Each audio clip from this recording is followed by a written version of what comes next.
at this meeting. But sometimes it's also nice to introduce a new person. I met Mateja last night over dinner. She and Andre represent the Slovenian contingent here, and I learned last night that they both attended the United World College in Italy as students, and Andre tells me he has all kinds of dirt. I can give you one on Mateja if suitably pressed. But of course, but I've known about Mateja's work for quite some time now. So I think mathematicians are skeptical of formal methods when it comes to mathematics, in that they feel that formal methods only capture a small portion of mathematical reasoning. So, for example, there's mathematical intuition, and it's really hard to capture intuition. And a very one salient thing they point to is visual and diagrammatic reasoning. So, I mean, it's a very striking fact that sometimes we can solve a mathematical problem, we can see mathematical inference by imagining some image and, I see why it's true. Or I can communicate a proof to you by drawing a picture on the board and mumbling some words and pointing, and then all of a sudden, you see that it's true. And mathematicians may reasonably feel that, well, that certainly cannot be formalized or analyzed in formal logical terms. But it can be. And work by Mateja and others have gone far in showing us that we needn't throw out science when it comes to phenomena like that, but we can understand visual and diagrammatic reasoning and make sense of it. And so today, you're going to tell us about visual? Yes, I'm going to tell you. Yeah, so please. Thank you, Jeremy. Can you hear me?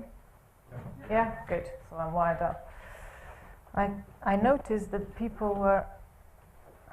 things were disappearing regularly from the screen, so I'll have to touch it every so often. So thank you very much. My name is Mateja Jamnik. I'm here in the computer lab in Cambridge, and I have been here for a while.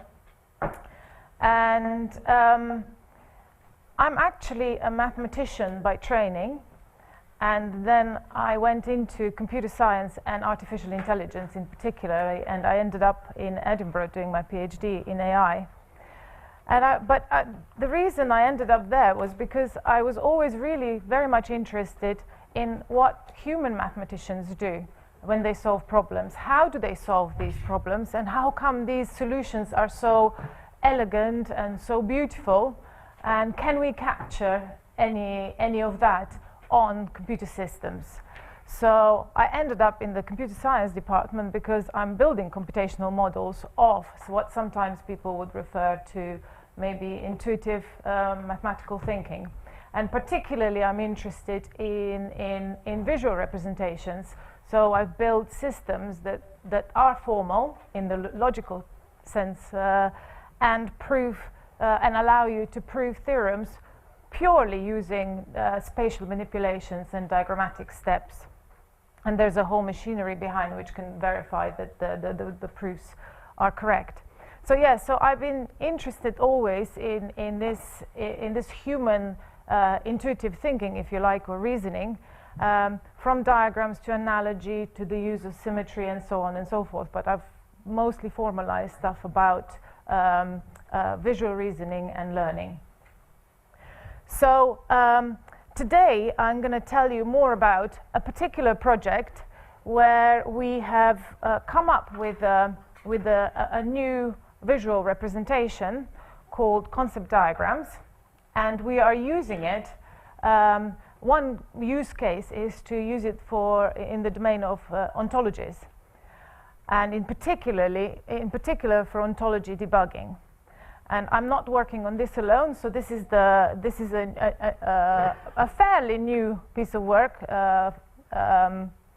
funded by the Leverhulme Trust. And the thing about the Leverhulme Trust is that they really want interdisciplinary projects. And that really fits very well with what I do, because I'm very much interested in cognitive perspectives as well as computational perspectives. I'm a computationalist, but I work with cognitive scientists. And so here we have in particular Yuri Sato. He's a cognitive scientist, and he is running our cognitive evaluation studies so that they can confirm what people actually use or like or find easier. And Zohre is here. I will point her out. She's my postdoc over there. And Jem is another researcher at the University of Brighton. And yes, so we're calling this project Accessible Reasoning with Diagrams, because the idea is that we're bringing together empirical evaluations of human behavior and modeling and then using those lessons in the way that we build our computational models. In particular, what type of inference rules, for example, we implement, what kind of representations we use, and so on. So I should point out also, please do stop me. I really like if you want to ask a question, and so I can clarify things, and it's more of an interaction. Okay, so here's the outline of what I'm going to tell you today. First of all, I'm going to say a little bit about ontologies and what are the kind of things that are a problem with ontologies. And then I'm going to introduce you to this new visual representation called concept diagrams, and I'll tell you more about it and all the formal properties about them. And then I'll tell you how these concept diagrams can be used for reasoning, particularly in the domain of ontologies, and especially for consistency and incoherence checking. And then I will allude a little bit about the implementation and how we are bringing then these cognitive studies into the design of our architecture and of our system, and what we're going to continue doing. So first of all, ontologies. Anybody works in ontologies, has used ontologies before? Some, okay. So they're a very widely used form of knowledge representation, and they in many different domains. So maybe you will be aware of biomedical ontologies and so on. We were particularly approached by well, we use several ontologies, but our use case came out of a company, Nokia, coming to us and saying, you know, we have these privacy properties that we need to prove about our network, which are really important. And the people that we have to put into the room together to come up with these privacy properties and then prove them are lawyers, managers, engineers, computer scientists, and they didn't understand each other, and they couldn't confirm whether the thing that they were supposed to represent is actually the thing that probably usually computer scientists wrote down. And especially the lawyers, who have to ensure that no laws are broken within their network. So this laws are not precisely stated. Or indeed, yes. So so basically they said, what they normally do now is that they use a piece of paper and a pen or a board, and then they try to persuade each other that this representation is the thing that they really mean. And they have no formal tools to prove those properties. And so they said, we need something. And we just happened to be working with them for something else. And we said, well, actually, we have this representation. What do you think about that? And yeah, they were very interested. So they're our partners now on this project, providing us with case studies and so on. So my long-winded point is that the users of ontologies are very diverse, and they come from various different backgrounds. Ontologies are mostly expressed using symbolic notations, and in particular description logics or standards like OWL. And the problem with these is that unless you're an expert user, they're not accessible. So our partners in particular, they can't use DL or OWL to talk with their stakeholders. So there is an accessibility issue there. And this is my next point, which is that these mathematical languages that exist out there, they're often inaccessible and unfamiliar to those novices or non-experts who need to deal with ontologies and need to express problems. Now, there are various types of aids and facilities and tools out there that ease the communication. So in particular, there are visualization facilities that are used in order to help with the understanding what these ontologies are expressing and are aiding with accessibility. So you might know about Protégé or various other plugins to Protégé and so on, which visualize the information. Okay, and so what is the problem with these tools in visualizing ontologies? Well, often they are informal, and in particularly I'm giving here an example of UML diagrams, which are there, which they do use for OWL. And here's an example of one, and it's basically saying that, I guess, the burgundy and red wine intersect. And so these UML diagrams, they're not really formalized, so you can't do reasoning with them, and they're literally just there as an aid, if you like. Okay, so that's the first problem. We don't have formalized visualizations. The second problem with these ontology visualizations is that they don't. The whole point of a visualization is that you are appealing to some kind of visual property. So usually it will be some kind of spatial property, and these do not. The tools that are currently available do not. So, for example, here is another. Here are SOVA diagrams. They're called SOVA diagrams, and basically they're network diagrams. And apparently, this means that it's a subset. So it says dogs are mammals. And there are things that are dogs that bark at strangers, apparently. So, and so this is a relation, and this is a subset. So, you know, there is no spatial appeal here to the fact that all dogs are mammals, right? It's a network kind of notation.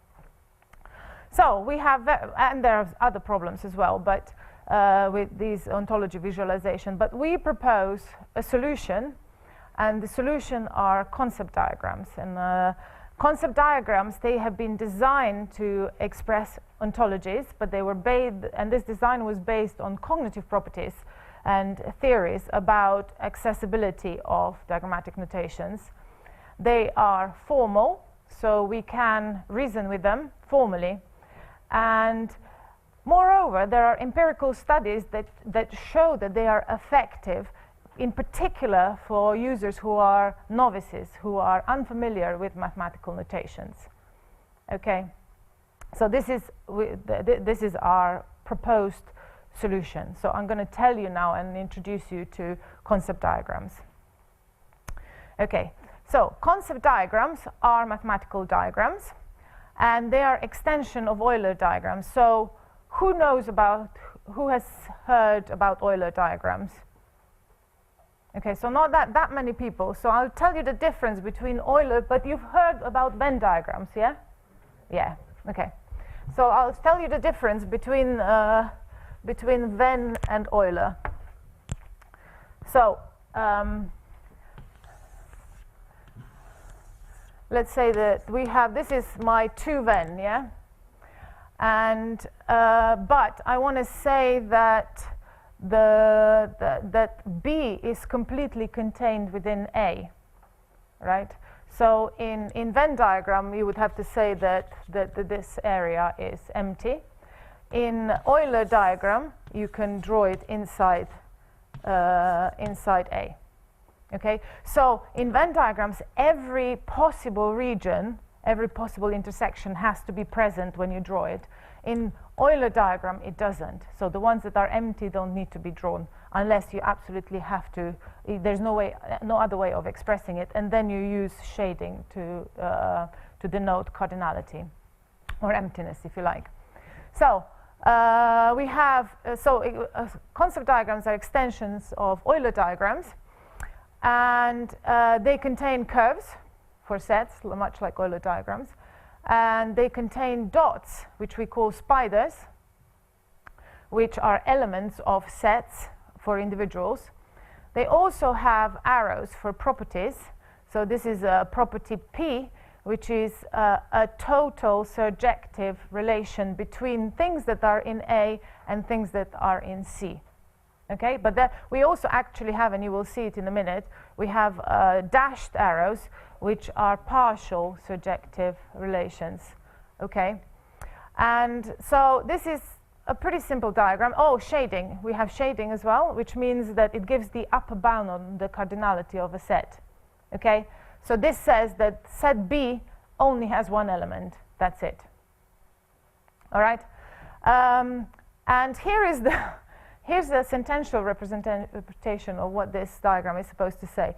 So it basically says for all x, if all of x is in B are also in A, and none of the x's are in A and in C. So because A and C don't intersect, B has one element S, and if for all x, if x is in B, then it has to be S. So it's that element. And what else do we have here? So we have for all x and y, all of x is in A, and the relation. Okay, so all of the A are related by P to things only in C. Basically, that's what this last thing is saying. Yeah? Yeah, go ahead. It doesn't say that everybody in B has to be related with somebody else. No, it doesn't say, but that not explicitly. But it's because B is a subset of A, this relation will obviously apply to every element of B as well. So it inherits all the relations from... What I meant. But if P is the empty relation, yeah. it is true. Yes. And in your picture, there's the suggestion that all the elements of A are somehow related to something in C. So yes, that's correct. It's a bit misleading, maybe. Okay, because... Well, the arrows suggest that if I give you something in A, there will be something in C that goes with it. Oh, I see what you mean. Yes, yeah, okay. So no, it's basically saying that whatever is in A, and it is in the relationship P, then that will be in C. Yeah, now, basically. Could be empty, yes. Sorry.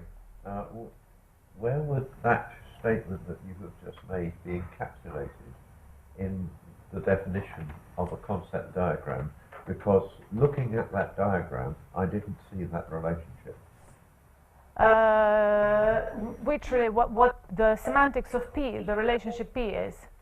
Well, yeah, if B is a subset of A and you get this mapping to yeah, B, yeah. So we define clear syntax and semantics for concept diagrams, and we define that arrows mean the relationship, the total surjective relationship between. So the semantics is defined somewhere else, not on this diagram. Total surjective, the solid arrow, yes. Yeah. The dashed one is a partial surjective. Yeah. Where's the surjectivity in the logical statement?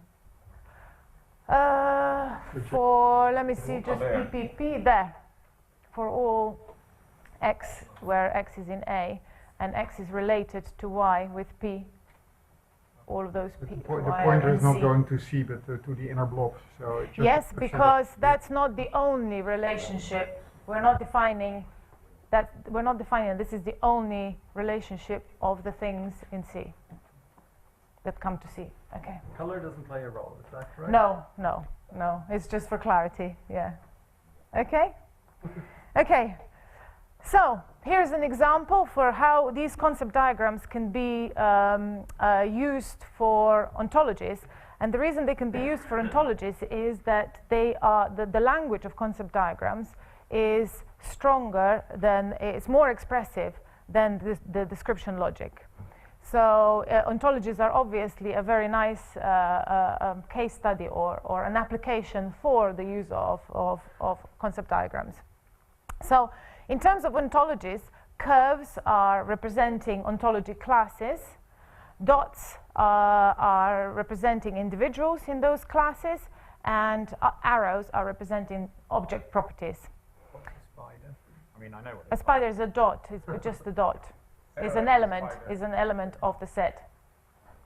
So this is a spider. It's also a dot.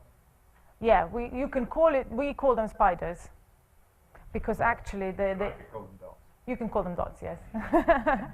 Yeah, you can call them whatever you like. I'll define your semantics and syntax, and then you call them what you like. So what does this diagram represent? Well, it represents lots of things, actually, and one of them is that Sarah is an individual and in a set of children, so she's a child. It also, let's have a look. Oh yeah, all children are people, although sometimes you might not think that. Also, it says something about this relationship drinks. So it says that children drink drinks, and in fact they drink specific drinks that are not alcoholic. There is an intersection between alcoholic drinks and some other drinks, unnamed in this case, is empty. So the things that children drink are only non-alcoholic drinks. Okay? Yes. Does this diagram imply that grown-ups don't drink? No, I'm trying to understand the semantics. I haven't represented grown-ups, so. So there could be. I mean, okay. So let's. I could put another set in here, which says adults, and then I would have to define what the relationship with drinks is. I suppose what I'm asking is, when you draw an arrow, drinks. Yes. Does that mean that its domain is precisely the thing it's coming out from, and nothing else will be in its domain? No, but it means that its target is precisely that. Well, Yeah. I'm trying to interpret this diagram. Yes. Children in there are a subset of people. Yes. A person who is not a child is Yes. presumably an adult. Yeah, let's say. Yeah. I haven't defined it, but yes. Logically speaking. Yes. Okay. Because either you're a child or you're an adult. Okay. Now you have one arrow from Yeah. children to a subset of drinks. You could have another arrow from the boundary for all people. I could. Yes, I could. Either But I didn't want to do that. I wanted to just demonstrate. I could do. I didn't define this in a way. That's not the only way that you could represent, and it's missing stuff. As it were, an incomplete ontology. Yes, absolutely, absolutely. You could, yeah. Yeah. In fact, that's one of the things that ontology people are looking for, in particular. Yes. So, what role does the words people and drinks play here? You haven't told us anything about They're just labels for those sets and those relations. So, and this, for example, this one is it's a dashed, not a solid relation. So it means that the relationship between drinks. Drinks have at least one ingredient, this is what it's saying, that is not sugar, or it could be sugar actually, since this intersection is not empty. But there could be, you could think about drinks with another has relationship, let's say in terms of alcohol content, or I don't know what, water content or whatever. So you could, so that it just means that it's a partial relation. Yeah. So is it important that the two circuits inside of drinks overlap and that the inner part is straight out, or could it be also drawn that the two circuits? Yeah, I could have. No, I wanted to show, I could have drawn them as two disjoint sets, yes. I wanted to show that one of the bits of syntax that we have is shading, which demonstrates the cardinality of the set. Yes, you're right, absolutely right. Any more? Yeah. Why are there two separate boxes? So this is a statement about this world here, and this is about the individuals in here, and they could be related, and you will see. I will show you some examples of where they are merged. Okay. So, oh gosh, so we can check. Yes, Sarah is a child. Children only drink drinks, and only those drinks that are not alcoholic. And all drinks have at least one ingredient. So those are some of the things that you can read from here. Okay, so first I showed you how you can represent ontologies using concept diagrams, and now obviously we want to reason about ontologies, so we have to equip our language with inference rules. So here's one example of an inference rule, and what does it do? It basically says that this is an operation. Oh, it's copying. It's basically copying this curve where it says that S1 is related to a set where it contains S2, and this one is saying that S1 is related to some unnamed set, and because it's a total relation, therefore we can copy this into here and move the spider inside this set. So we can identify that this unnamed curve must be this curve. So here's an inference step. Sorry. Yeah. When you draw a curve inside another one. Say that again? When I For example, in the top left box. Yeah. B has a subset. Yes. It's an unnamed subset. Yeah, exactly. Are you implicitly saying that it's a strict subset, or you are not commenting on that? On that it's a what? Straight. Strict. Yes. It's a. Oh no. You mean it couldn't be empty? No, I mean It could be empty. Could be everything. Okay. Yes. Yes. Yes. I'm saying it's a strict subset. Yes. Yes. Then you should have grayed it out, no? if it's grayed out if it's empty. Yes, if you would have to gray out the ring. Then I it's would not. get No. No. But if it's not grayed out, doesn't mean it's not strict. You still don't know. Yeah, I think we have a different semantics. Yeah. Yeah, we need to move. We can talk about it later. Diagrams are a great Yeah. stimulation for social interaction. Okay, so we have inference rules, and they're used for reasoning about ontologies. And one of the very common and very, I mean, the things that people with ontologies do most is they're looking for anti-patterns, amongst other things. And the anti-patterns are incoherence and inconsistency. So what is an incoherent ontology? An incoherent ontology is one that entails an unsatisfiable class or property, which in our semantics it means an empty class or property. So that would look like this. So if I have a statement where I have two disjoint sets that are labeled with the same name, so it's the same set, indicated it's the same set, that can only happen if A is empty. Okay, and that's called incoherence in the ontology world. An inconsistent ontology is one that can't have any model. So here's an example. Basically, it's saying that we have A's are related to B, which have a B which has S1 individual, and A's are related to C that has S2 individual, but B and C are disjoint. And we can't have that because this is a total relation, so B and C must be the same set, or they have to contain S1 and S2. So yeah, so this is an example of an inconsistency inference rule.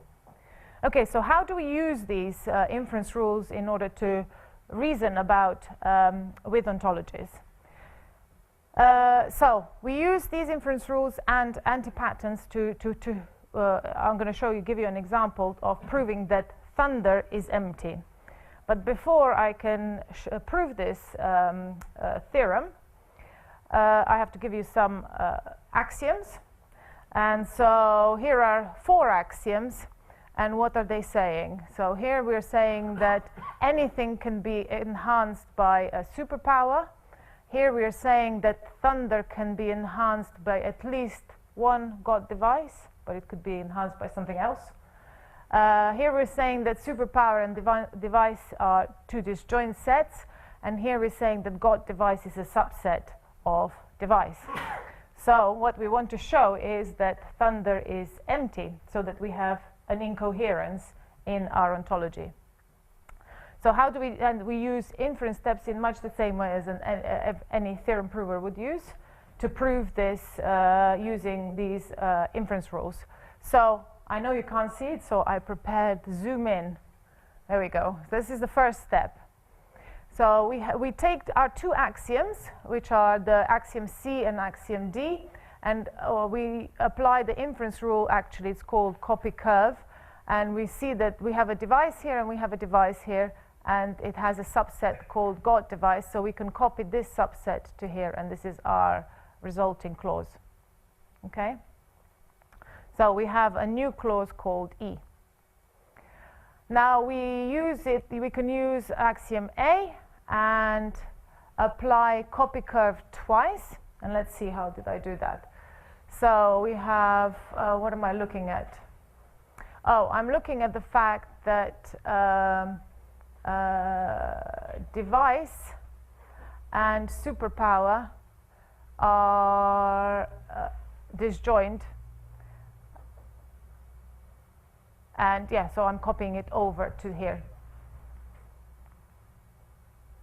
Here, I have superpower and device are disjoint. Superpower is here, therefore I can copy device in here. Okay? So that's my new clause, F. So now I'm looking at this line, and I'm going to use my axiom B. What am I doing here? Let's have a look. I'm merging diagrams. So I'm seeing that I have a God device here, and I have a God device here, right? So I can merge these two under the relation is enhanced by, like here, and thunder is inside this box because of the relationship is enhanced by. Okay? So there's lots of different inference rules, but we've used this one in particular here. And there are probably also different ways of going about it, so you could get completely different looking proofs if you were using different inference rules. Yeah? You merged the two boxes on the left? Yes. What rule gave you that?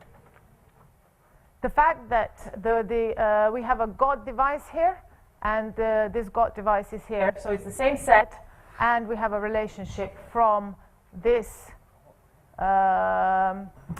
box from thunder. So therefore, it must be in here, because anything that comes out of this box can only be is enhanced by relation. You have two boxes, one empty with the is enhanced by, and another one with thunder. Yes. Yes, so I copied this one into here and got that. Yeah. And it's the relation, this relation and this relation that allows me to do that. Okay?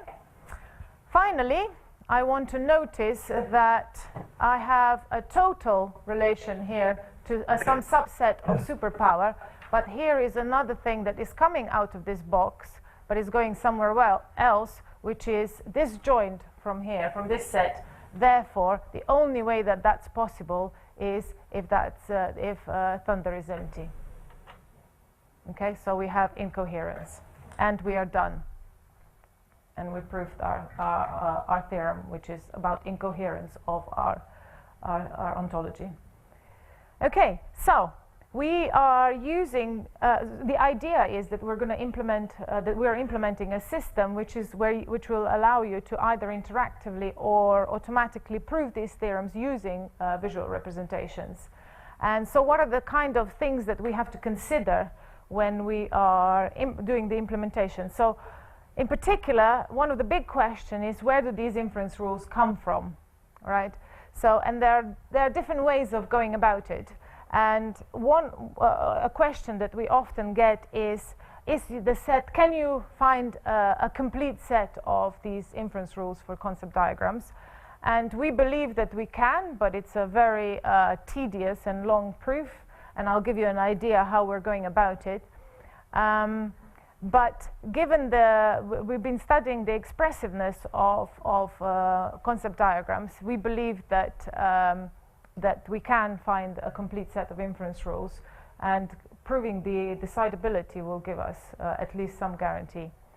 So in the meantime, while we are coming up with this complex proof, we can take a pragmatic approach to identifying relevant inference rules. So for example, there's literature out there where people are studying the use of deduction patterns in reasoning with ontologies, and they found that there are 51 deduction patterns which essentially prove almost half of all theorems about entailment in ontologies. So our first goal, obviously, is that we will study these deduction patterns and take a pragmatic approach and implement those inference rules first. And we are implementing them, in fact, as I speak. And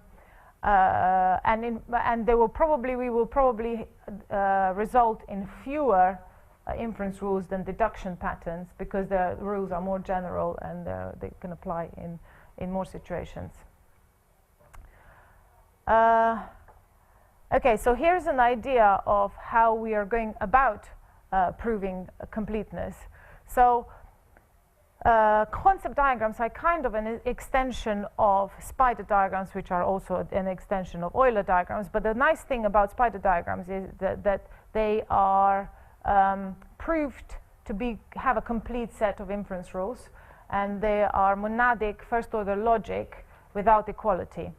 So an obvious step was to build up from these diagrams that we already know their properties to find this completeness proof. So we add these elements that concept diagrams have. So for example, labeled spiders or unlabeled curve or arrows. And we're kind of like almost done with this bit. So we're well on the way of getting this completeness proof, but it's very much non-trivial. So. And in terms of expressiveness, we've been studying expressiveness of these concept diagrams, and they are basically a fragment of second-order logic, and it's the existential monadic fragment. So we think that most of the things that we see, most of the rules that we see, can be reduced to first order. So we should get decidability that way. So, and yeah, if we get it, then we can guarantee completeness. Okay, so what about user studies? So I said that this is an interdisciplinary project because we're working with cognitive scientists. Well, our partners are running cognitive empirical studies and evaluation on novice users. So there is already evidence out there, empirical evidence, that these concept diagrams are more accessible to ontology users than OWL, for example, especially for incoherence checking. So we are designing and implementing these inference rules that are guided by these cognitive studies. So we've set up now, we're in the second lot of experiments now. But the idea is basically that we give them various options. These behavioral studies kind of tests. We give these users or participants, we give them options of, for example, reasoning with, well, depends what our research question is. In this current study, we will be looking whether people find low-level, longer derivations more intuitive, more accessible, they're more efficient and more accurate with reasoning with them, or do they like compressed, more tactics like derived inference rules. And so we are testing this on our participants. So the big steps are more like jumping inference process, so they're like tactics, and the small steps are basically like your kernel rules for your logic, okay? And our intuition really is that we think that when you are adding elements to your diagram, the layout changes, and I think that in those cases we hypothesize that probably you would want to have small small inference steps. But when you're deleting elements, nothing much changes in your diagram, so we think that possibly you would want, you would prefer to have derived inference rules like the use of tactics. But this is very much the work in progress, so our design and our implementation is guided by these studies that we are running in parallel. Okay, so here's an example, what I mean by derived and atomic inference rules. So we have here that B is a subset of A, but here B is disjoint from A, so we could apply a whole bunch of inference steps in order to conclude that B is empty, right? Or we could do it using a tactic in one step. This is what it would look like if we were using a whole bunch of smaller inference steps to derive this, that B is empty. Okay, so we don't know yet, but in fact one of the first studies that we ran were very surprising results, but that's the beauty of it, I guess. The design is guided by users. What are we going to focus on for the future? Well, first of all, so far we've looked into incoherence and inconsistency studies and expressing those properties. But in ontology reasoning, you will have other problems as well, such as query checking and so on. So we will be looking at that, how to express those problems as well and prove them. We are currently implementing a theorem prover, the visual theorem prover with concept diagrams. So some inference rules you can already construct some proofs. We will be looking, yes? Sorry to be, as it were, naive about this, but looking at the diagram of A and B that you just showed, yes. My immediate reaction would be, if X is in A, if X is in B, then X is in A by the left diagram.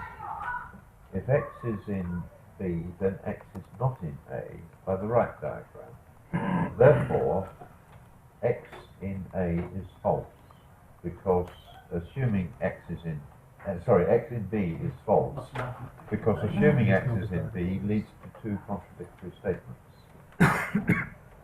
Therefore, X is in B is false, so nothing is in B. That's very simple. Okay, it depends on how you are defining your semantics, really. So, yeah, we can talk about it offline if you like. Okay. I'll show you more examples. Okay, so more reasoning tasks for ontology reasoning.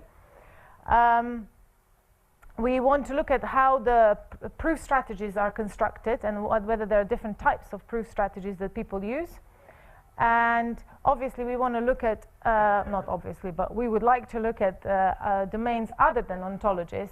So far we are dealing with a number of ontologies, but these diagrams are more expressive than just description logic. So we're looking at whether we can apply it in other areas, such as for example, verification properties or things that our partners from Nokia have presented us with their privacy properties and so on. Okay, I'm going to stop here. Thank you.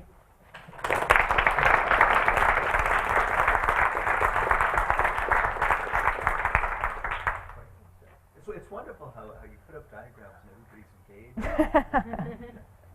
I would like to know what is the population that you use for your empirical studies, because apparently in your example you said you have the problem discussing with lawyers or and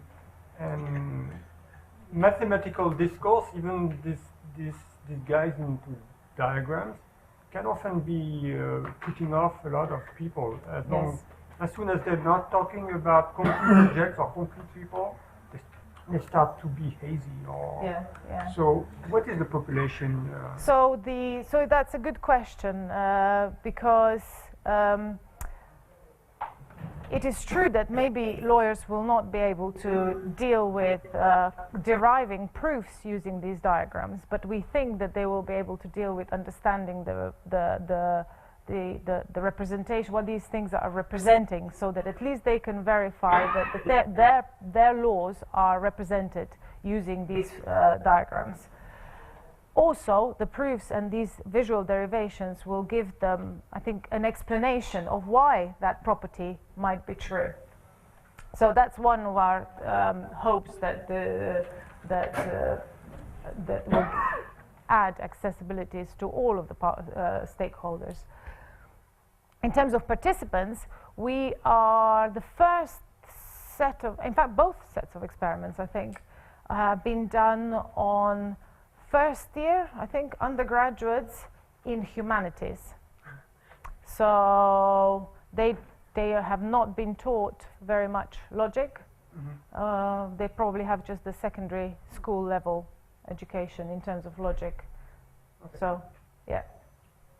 Yeah. I'm kind of seeing these poor first-year humanities students being hit with a 23-level deep diagram No, we didn't do that. infested proof tree, and I'm wondering Yeah. whether that's actually better.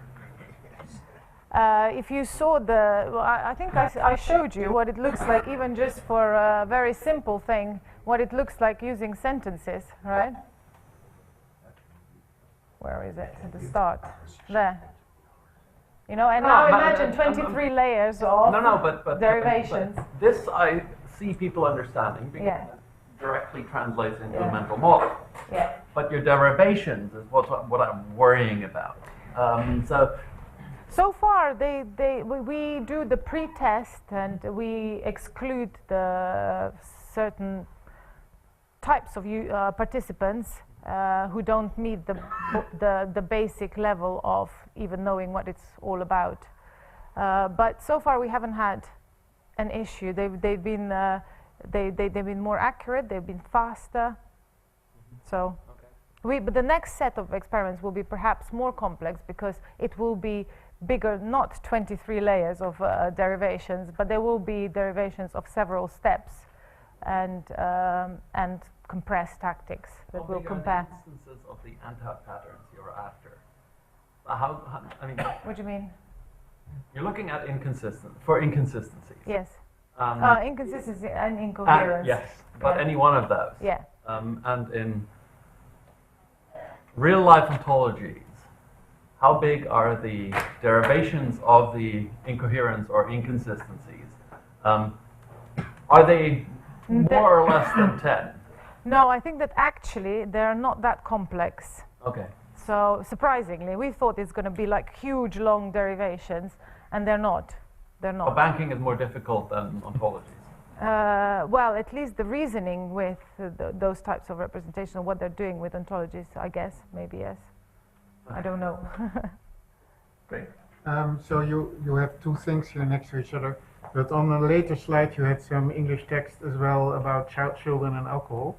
Yes. So in your empirical studies, do you also compare with that version of the knowledge? So the first studies that we did, we were using controlled natural language in comparison with concept diagrams and also with description logics.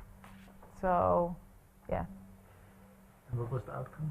The outcome was that they were more accurate and more efficient with the diagrams. And faster, I think, as well. So, although I'm not sure that we actually measured the speed. I don't know. I think we just accuracy.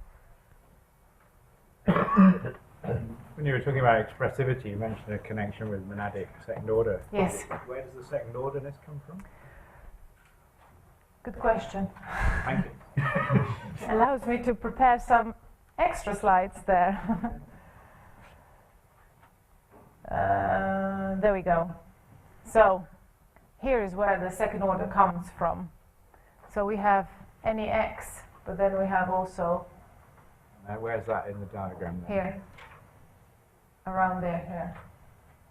So we could reduce that into first order like this. This is our intuition. We haven't. Go back. I hadn't passed the symbolic logic. So we haven't studied that. We haven't done it yet. We're studying at the moment the expressiveness, to define expressiveness. Yeah. And in fact, it's quite a restricted second order. So it's only in a particular order of quantifiers. So that's why we think that we can reduce it to first order. In fact, everything we've seen so far, we can reduce to first order. I see. So the exists X sort of corresponds to the fact that that loop doesn't have a name, is it? Yes, unnamed curve, that's right, correct. Yeah. So just building on that, just to understand a little bit better, is the planarity constraint somehow, if you dispense with that, would you recover things you cannot reduce to first order? Planarity. The fact that you can have it you print these pictures in a plane. I'm just wondering if you wanted to recover things you couldn't map to first order logic. Oh, so we would have to go to high dimensions. Yeah. That sounds good. Yes. I wonder how intuitive, or yeah, possibly, I don't know. We haven't looked, we haven't seen anything like that, no. Okay.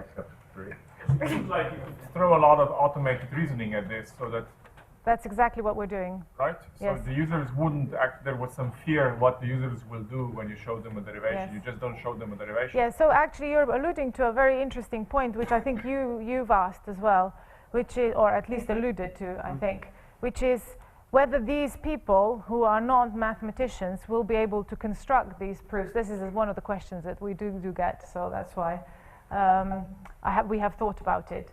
And maybe not, maybe they won't be using it in order to derive the proofs, but at least they will look at them and hopefully there will be an explanation of why the property is true. Could you provide explanations in terms of counter examples or examples, like small finite? You find a small finite example Could which we? demonstrates. Well, we haven't looked at that, but I guess we could, yeah. That's an interesting thing to look at, yes.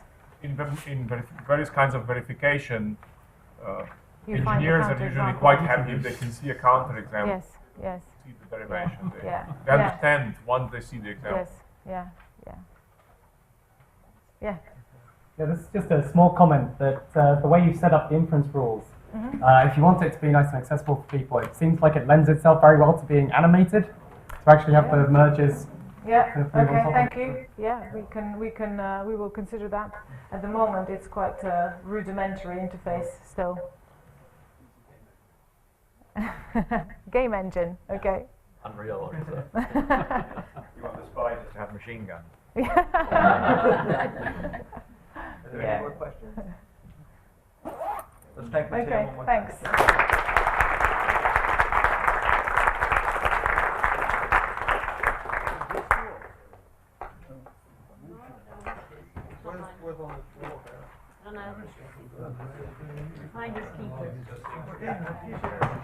Thanks.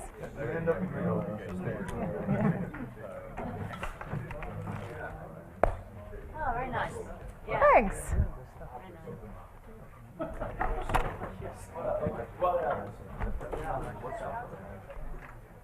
Hey. Cesare, I know of you. Yes, I haven't met you, I don't think, in person. Nice to meet you.